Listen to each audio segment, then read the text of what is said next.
वंदनीय मातृभूमि, आज बड़ा ही महनीय मौका है। शारदा परिवार के समस्त सदस्यों को मैं दिल से आभार व्यक्त करना चाहती हूँ और हृदय बहुत गदगद है, प्रफुल्लित है कि शिवहर के पुरनहिया मंडल में आप जैसे ऊर्जावान युवा शिक्षा का बीजारोपण कर रहे हैं। शारदा अपने नाम को सार्थक करते हुए मां सरस्वती और शारदा का आशीर्वाद हमेशा आप पे बना रहे।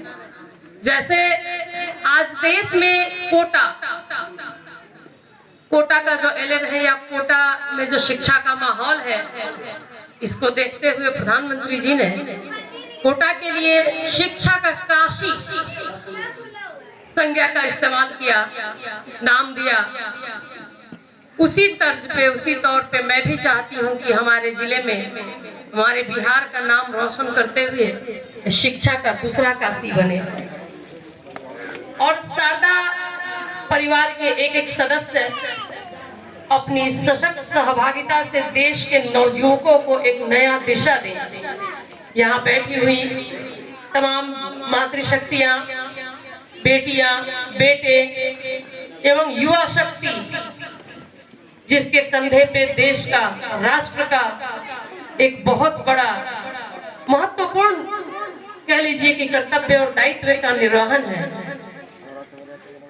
मंचासीन पुष्पा यादव जी, जिन्होंने ऐसे सुपुत्र को इस धरती पे लाया जिसके दिलो दिमाग में शिक्षा का अलग जगाने का सोच पैदा हुआ, उनका मैं तहे दिल से धन्यवाद व्यक्त करती हूँ।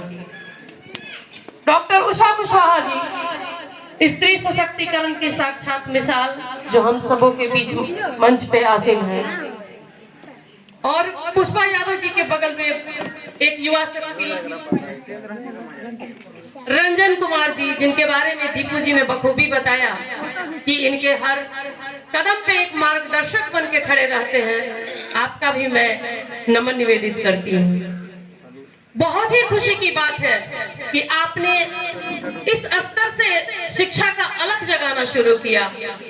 वो कहते हैं ना, किसी ने ठीक ही कहा है कि शिक्षा शेरनी का दूध है, जो पिएगा वो दहाड़ेगा।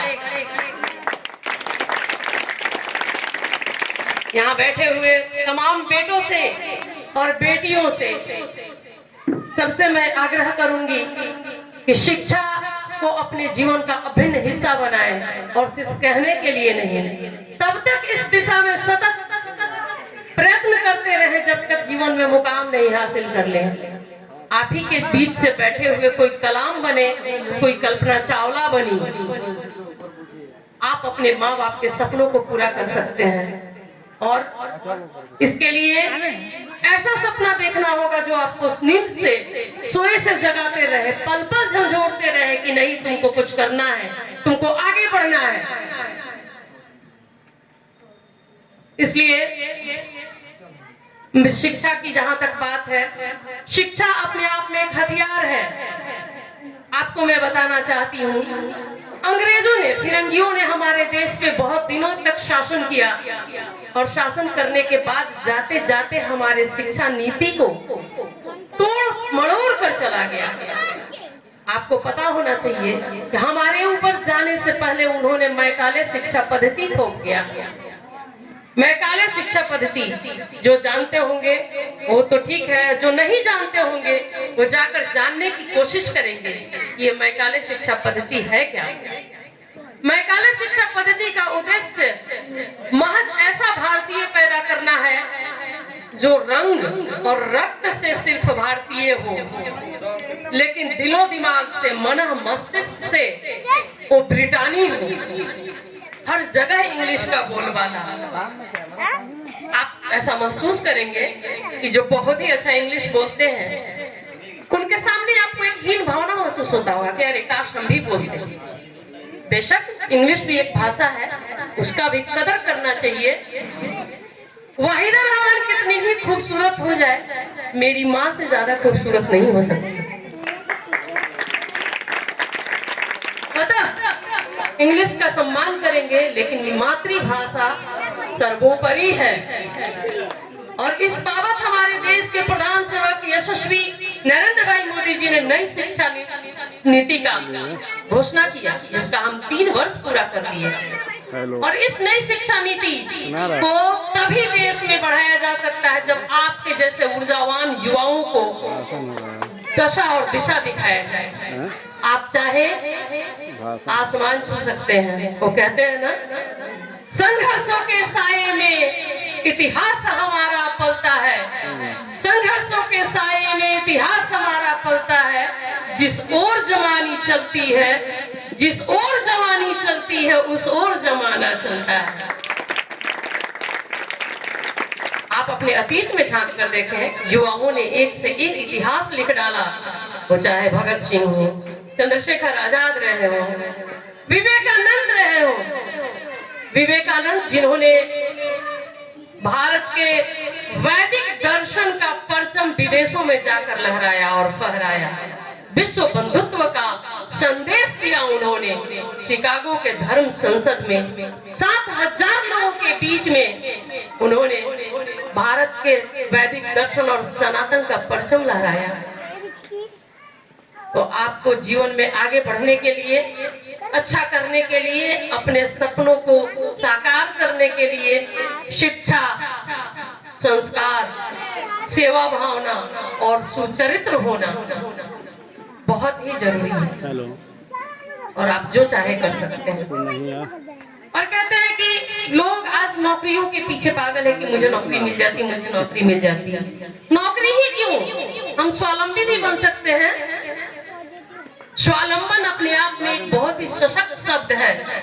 हम दूसरे को सहारा दें, दूसरे को नौकरी दें, उतना काबिलियत अपने आप में बनाए।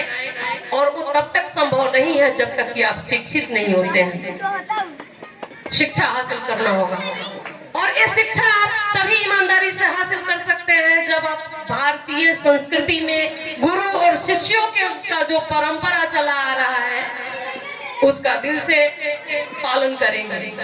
आज दीपू जी भले ही बहुत कम उम्र के हों, लेकिन आपके सामने एक शिक्षक के तौर पे, एक गुरु के तौर पे इस परंपरा को आगे बढ़ाने की कोशिश कर रहे हैं। अतः आपको इस परंपरा का पालन करना होगा। अरस्तु का नाम सुने होंगे आप, और चाणक्य का नाम सुने होंगे।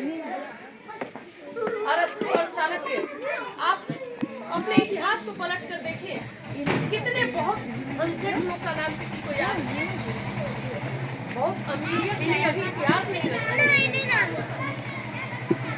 लेकिन हाँ, गुरुओं का परंपरा इतिहास लिख गया। तो इस गुरु का सम्मान करते हुए शिक्षा प्राप्त करें, गुरु का सम्मान करते हुए, गुरु और परंपरा के, गुरु और शिष्य की परंपरा का सम्मान करते हुए आप जीवन में आगे बढ़ने की कोशिश करें। मेरी शुभकामना आपके साथ है। और बहुत दिल काफी हर्षित है, खुश हूँ कि आपने इस स्तर से इसका शुरुआत किया है। मुझे ऐसा लगता है कि ये शिक्षा का दूसरा काशी अवश्य बनेगा। मेरी पूरी शुभकामना आपके साथ है। और जाते जाते आप लोगों से मैं ये कहना चाहती हूँ,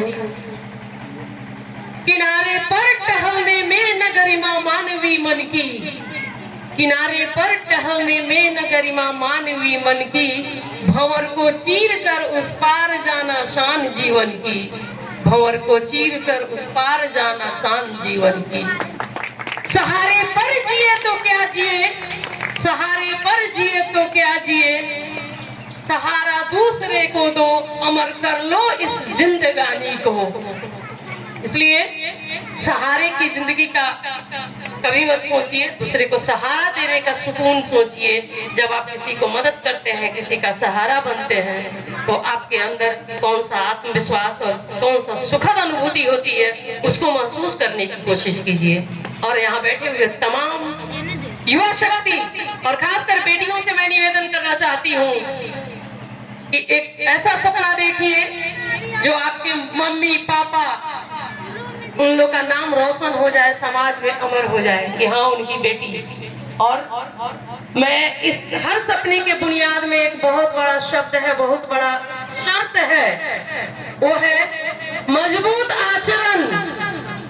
आचरण मजबूत रहेगा, चरित्र मजबूत रहेगा, आप दुनिया का हर चुनौती फतह कर सकती हैं, आप किरण बेदी बन सकती है, आप जो चाहे वो कर सकती हैं। और उसके बाद देखिए आपके सपने जब पूरा हो जाएंगे तो आपके माँ बाप के उम्र 2 गुने हो जाएंगे। अतः इन्हीं चंद शब्दों के साथ मैं अग्रिम शुभकामना, उज्जवल भविष्य और एक सशक्त शिवहर जो बिहार के मानचित्र पर अपना एक अलग पहचान बनाए, इन्हीं शुभकामनाओं के साथ अपने वाणी को विराम देती हूँ। धन्यवाद।